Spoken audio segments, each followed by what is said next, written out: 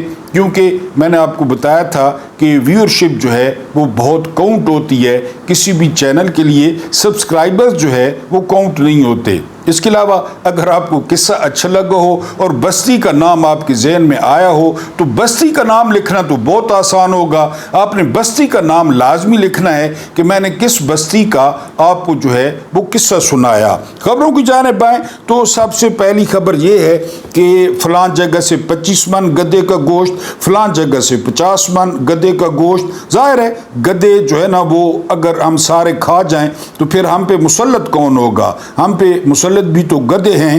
اب نیا جو ہے انکشاف ہوا ہے کہ جو جیل میں قیدی ہیں ان کے لیے مردہ مرغیاں سپلائی کی جاتی ہیں اور ان کو مردہ مرغیوں کا گوشت کھلایا جاتا ہے. اور یہ سب سے زیادہ جو شکایات آئی ہیں یہ فیصل آباد سے آئی ہیں اور یہ پنجاب سے آئی ہیں, جہاں پہ صدرنی بڈھی نے وہ دودھ اور شہد کی نہریں بہا دی ہیں. آپ خالی اسلامی ریاست میں قیدیوں کے حقوق پڑھیں اور قیدیوں کے ساتھ حسن سلوک پڑھیں. بہرحال ان لوگوں کا اس سے کیا لینا دینا, ان کو مردہ مرغیاں مہیا کی جا رہی ہیں.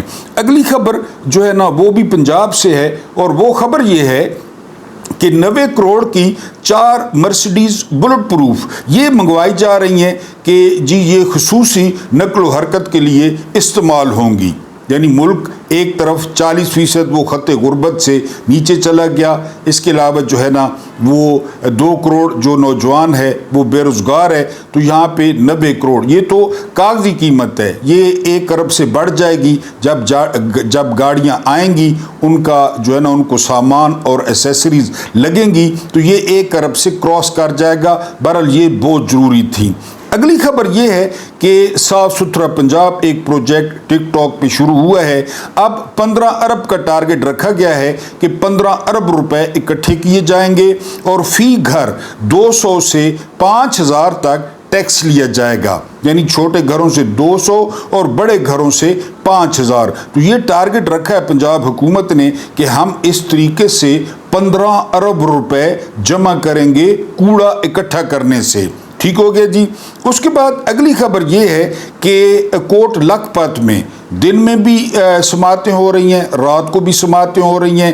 صحافیوں کو گھسنے نہیں دیا جاتا کیونکہ جج کہہ رہا ہے کہ میں نے چھٹیوں پہ جانا ہے, میں نے ہنیاں منیاں منانی ہیں اور میں ہفتے کو جو ہے یعنی کل وہ فیصلہ سنا دوں گا اور نہ کوئی گواہ نہ کوئی دلائل, بس فیصلہ سنانا ہے, جمیل کا کلیجہ ٹھنڈا کرنا ہے اور کل آپ دیکھیں گے 10 سال 12 سال جو ہے وہ سزا دے دی جائے گی. ایمنسٹی انٹرنیشنل نے کہا ہے کہ کہیں بھی فیئر ٹرائل نہیں ہو رہا, جیل کی کال کوٹڑیوں میں کوئی ٹرائل نہیں ہوتا, کوئی انصاف نہیں ہوتا. لیکن ججوں کو GHQ سے اور مکھیہ منتری, آپ کو پتہ ہے مکھیہ منتری اور GHQ ایک ہیں, وہاں سے جو فیصلے ملے ہیں وہ پڑھ کے سنا دیں گے اور PTI کو چونکہ پارلیمنٹ سے نکالنا ہے اور پیپلز پارٹی اپوزیشن بنے گی تو یہ فیصلے کل آ جائیں گے.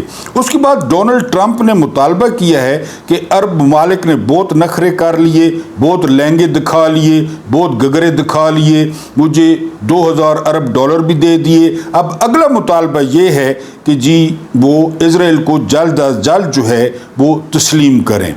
اور انہوں نے یہ بھی کہا ہے کہ انڈیا تیار رہے, ابھی تو بہت تھوڑا عرصہ ہوا ہے کہ 50% جو ہے وہ ٹیرف ان پہ عائد ہوا ہے, بلکہ ٹیرف اور زیادہ عائد ہو سکتا ہے. یہ ڈونلڈ ٹرمپ کا کہنا ہے. دوسری طرف انڈیا میں جو ہے وہ برآمدی آرڈرز وہ رک گئے ہیں اور ان کی سٹاک مارکیٹس جو ہے وہ کریش کر گئی ہیں کیونکہ 56% جو برآمدات ہیں وہ امریکہ کو جاتی ہیں. 56% یعنی ڈیٹا آیا ہے کہ 2024 میں انڈیا نے 87.4 ارب ڈالرز 87.4 ارب ڈالرز کی چیزیں امریکہ کو بھیجی. تو آپ خود اندازہ کر لیں کہ ان کی برآمدات پہ کیا اثر پڑے گا. بہرحال یہ جو ہے نا ٹرمپ نے کہا ہے کہ مزید جو ہے وہ ٹیرف لگے گا. اور بورس جانسن یہ سابق وزیر اعظم ہیں جو ہے وہ برطانیہ کے, انہوں نے کہا ہے کہ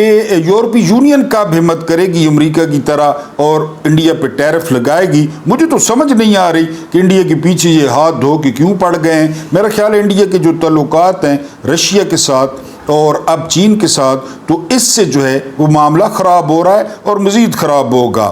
اس کے بعد حکومت نے موسم گرما کی جو تعطیلات ہیں وہ 31 اگست تک بڑھا دی ہیں. طلباء اور طالبات بہت زیادہ خوش ہوئے ہیں, وہ مزید ابھی نانیوں کو اور دادیوں کو تنگ کرنے کے ان کو مواقع مل گئے ہیں. 31 اگست تک حکومت نے چھٹیاں بڑھا دی ہیں. جو پرائیویٹ سکولز ہیں انہوں نے اعتراض کیا ہے کہ سلیبس کور نہیں ہوتا, اور انہوں نے کہا ہے کہ جی 15 اگست کو سکول کھولے جائیں. اس کے بعد اگلی خبر اور آخری خبر ہے وی لاگ سے پہلے, بنجمن نیتن یاہو نے جو ہے وہ اعتراف کیا ہے کہ پاکستان اور انڈیا کی حالیہ جھڑپ میں اسرائیل نے پوری مدد کی جو ہے وہ انڈیا کی, اور اس کو اخلاقی, سیاسی اور اس کے علاوہ جو ہے نا عسکری جو ہے نا وہ انہوں نے امداد فراہم کی. بہرحال کیا اکھاڑ لیا آپ نے جو عسکری جو ہے نا امداد مہیا کی, تو پھینٹا تو لگا ان کو پھر بھی. اس کے بعد جو اہم ترین خبر ہے وہ ان کی سلامتی کونسل نے جو ہے نا جو ان کی جو سیکیورٹی کمیٹی ہے اسرائیل کی, انہوں نے منظوری دے دی ہے کہ غزہ پر جو قبضہ ہے وہ مکمل کر لیا جائے. لیکن اہم ترین بات یہ ہے کہ جو اسرائیل کے آرمی چیف ہیں انہوں نے مخالفت کی ہے. انہوں نے کہا یہ بہت ڈیزاسٹر ہوگا, یہ بہت خطرناک ہوگا اور اسرائیل کے لیے مستقل خطرہ ہوگا. لیکن سیکیورٹی کمیٹی نے جو ہے اس کی اجازت دے دی ہے کہ غزہ پر جو ہے وہ مکمل قبضہ کر لیا جائے, کیونکہ انہیں پتہ ہے کہ کیا پوزیشن ہے مسلمان حکمرانوں کی. مسلمان حکمران جو ہے وہ ڈونلڈ ٹرمپ کے در پہ جاتے ہیں, ڈونلڈ ٹرمپ کی بات مانتے ہیں. بقول خواجہ آصف امریکہ ہمارا وینٹیلیٹر ہے, تو اسرائیل کو بھی پتہ ہے کہ کیا اکھاڑ لیں گے مسلمان حکمران. تو بہرحال جی یہ ہوا ہے. اب پہلے آپ کو بتاتا ہوں یہاں پہ بیگمات, یہاں پہ جو ہے نا تعلقات, یہ اشرافیہ میں جو سکندر سلطان راجہ ہیں, یعنی جتنی سہولت کاری ملٹری اسٹیبلشمنٹ کی سکندر سلطان راجہ نے کی نا, یہ پاکستان کی ہسٹری کا یقین کریں کہ ریکارڈ ہے. پہلے بھی چیف الیکشن کمشنر آئے, وہ بھی 10-15 سیٹوں پہ کھلی ولی کرتے تھے, وہ بھی الیکٹیبلز کو اسٹیبلشمنٹ کے کہنے پہ جتواتے تھے. لیکن 8 فروری 2024 کو جو سکندر سلطان راجہ نے کر دیا, تو جب تک پاکستان ہے یہ تاریخ میں محفوظ ہو گیا ہے کہ سکندر سلطان راجہ نے ملٹری اسٹیبلشمنٹ کے ساتھ مل کر کمال کیا, اور پورے کا پورا یعنی ایک جماعت 2/3 اکثریت لے رہی تھی اور اس کا مینڈیٹ چوری کر لیا. اور دیا کس کو, یعنی جو قریب ہوتی تو پھر بھی ٹھیک تھا, جو 17 سیٹیں لے رہی تھی اس کو مینڈیٹ دے دیا. اب جو ہے نا وہ بیگم صاحبہ ہیں رباب سکندر. رباب سکندر جو ہے پنجاب کی سب سے بڑی سیٹ ہے, اور وہ ہے جو ہے نا کلکٹر کسٹم. یعنی یہ اتنی تگڑی سیٹ ہے کہ آپ سوچ بھی نہیں سکتے. تو رباب سکندر صاحبہ کو پنجاب کا کسٹم کلکٹر بنا دیا گیا ہے. یعنی یہ تجزیہ نگاروں میں بحث چل رہی تھی, کوئی کہہ رہا تھا 21واں گریڈ ہے, کوئی کہہ رہا تھا 22واں گریڈ ہے. بہرحال میرا خیال ہے کہ یہ 22واں گریڈ ہے, آخری گریڈ ہے. اور سکندر سلطان راجہ جو کہ پہلے خود بیوروکریٹ رہے ہیں, اور بیوروکریٹ آج کل جو مال چھاپ رہے ہیں, مال کما رہے ہیں, وہ آپ کے سامنے ہے. سکندر سلطان راجہ نے کتنا کمایا ہوگا, کیونکہ ان کی شخصیت سامنے آ گئی ہے. تو فیلڈ مارشل صاحب کی نوازش سے اور جمیل کی نوازش سے ان کو پنجاب کا کسٹم کلکٹر جو ہے وہ نوٹیفیکیشن جاری ہو گیا ہے رباب سکندر صاحبہ کا. میں نے آپ کو بتایا نا کہ یہ اشرافیہ کی جو شادیاں ہیں, یہ جو اشرافیہ کی رشتہ داریاں ہیں, یہ جو ان کے ٹانکے بڑھانا ہے, وہ اس لیے ہوتے ہیں. اب خدمات انجام دے رہا ہے سکندر سلطان راجہ, ادھر عدالت ڈسکوالیفائی کرتی ہے, ادھر وہ نوٹیفیکیشن جاری کر دیتا ہے. حالانکہ میں آپ کو بتاؤں نیچے والی عدالت ڈسکوالیفائی کرے, جو بندہ ڈسکوالیفائی ہوا ہے وہ ہائی کورٹ میں جاتا ہے, پھر ہائی کورٹ کے بعد وہ سپریم کورٹ میں جاتا ہے, تب جا کے وہ ڈسکوالیفائی ہوتا ہے. لیکن جہاں چھوٹی عدالت ڈسکوالیفائی کرتی ہے, سزا دیتی ہے, ادھر سکندر سلطان راجہ ملٹری اسٹیبلشمنٹ کے کہنے پہ تیار بیٹھا ہے. جس طرح پہلے بھی میں نے کہا کہ جس بندے کو پیچس لگے ہوئے ہوں تو وہ واش روم کے ساتھ ساتھ رہتا ہے کہ زیادہ دور نہ جاؤں کیونکہ کسی بھی وقت بلاوا آ سکتا ہے, تو ادھر سے فیصلہ آتا ہے. ادھر سکندر سلطان راجہ رات کو جاگ رہا ہوتا ہے چڈی پہن کے یا دھوتی باندھ کے, ادھر وہ سٹیمپ کر دیتا ہے کہ ڈسکوالیفائی, کیونکہ پارلیمنٹ خالی کرنی ہے پی ٹی آئی سے. تو بہرحال یہ ان کو جو ہے گندہ ہے لیکن دھندا ہے, چل رہا ہے. جہاں 70 سال سے یہاں دھندا چل رہا ہے. اور پھر یایا نے جو بیگمات کو انوالو کیا,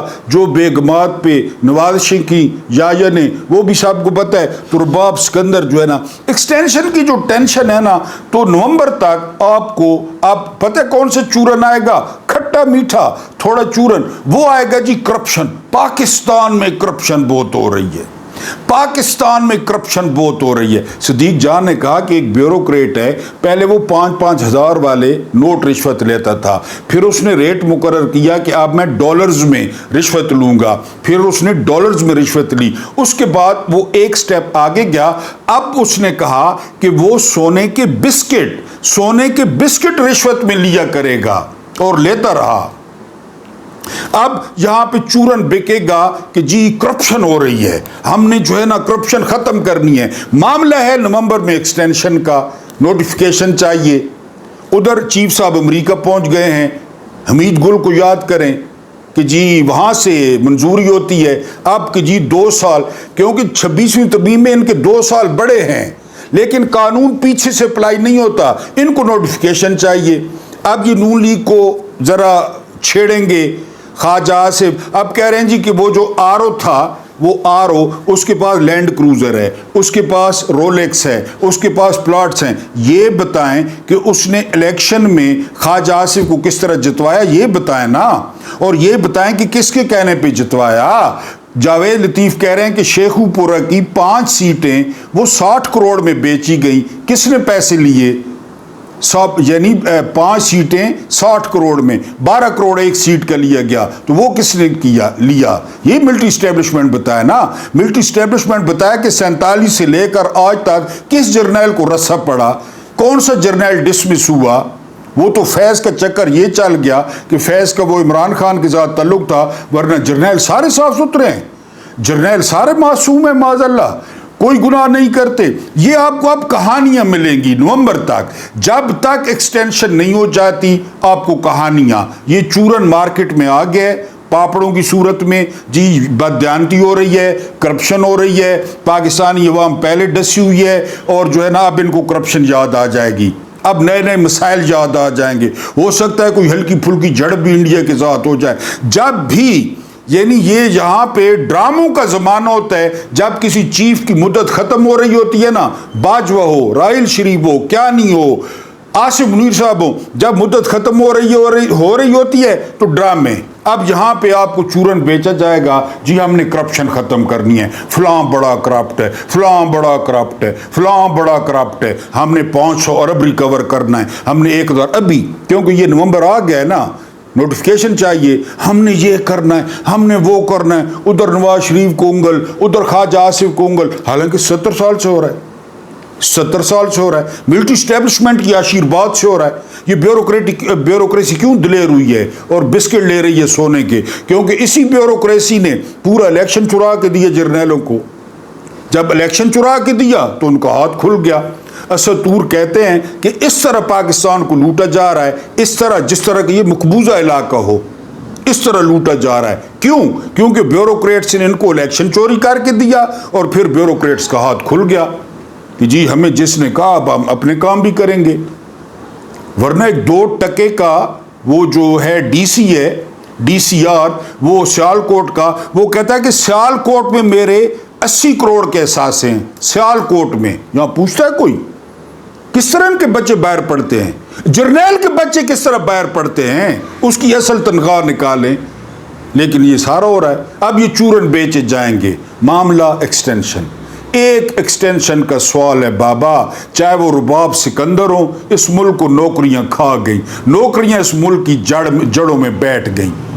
ورنہ جو کچھ فوج میں ہو رہا ہے فوجیوں کو بھی اچھی طرح پتہ ہے، افسروں کو بھی اچھی طرح پتہ ہے، جرنیلوں کو بھی اچھی طرح پتہ ہے۔ بہرحال ایک اعزاز، عالمی اعزاز عمران خان کے نام ہوا ہے، اور وہ یہ کہ پی ٹی آئی دنیا کی 10 بڑی سیاسی جماعتوں میں شامل ہو گئی ہے۔ پہلے نمبر پہ ہے بی جے پی، 18 کروڑ ممبرز ہیں بی جے پی کے۔ لیکن یہ بات ذہن میں رکھیں کہ انڈیا کی آبادی کتنی ہے۔ اس کے بعد ہے چائنا، 10 کروڑ ممبرز کے ساتھ، یعنی چائنا جو ہے کمیونسٹ پارٹی، آپ چائنا کی آبادی کو بھی ذہن میں رکھیں۔ اور مزے کی بات ہے کہ چین میں کوئی اور پارٹی نہیں ہے، ایک ہی پارٹی ہے۔ تو اس کے بعد کانگریس ہے، کانگریس میرے خیال ہے تیسرے یا چوتھے نمبر پہ ہے، راہل گاندھی خاندان اس کو لیڈ کرتا ہے۔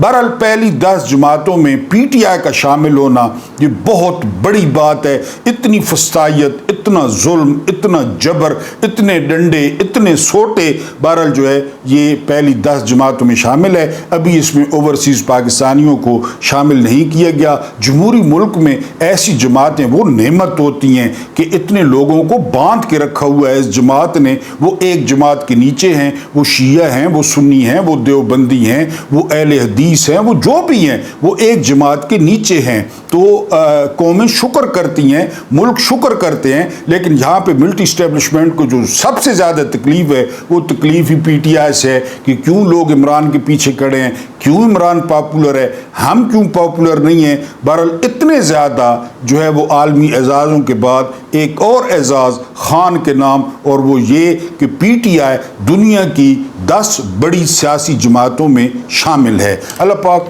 آپ کو آسانیاں عطا فرمائے، آسانیاں بانٹنے کی توفیق عطا فرمائے۔ میرا رب کریم آپ کے اور میرے مرحومین کی مغفرت فرمائے اس جمعے کے صدقے۔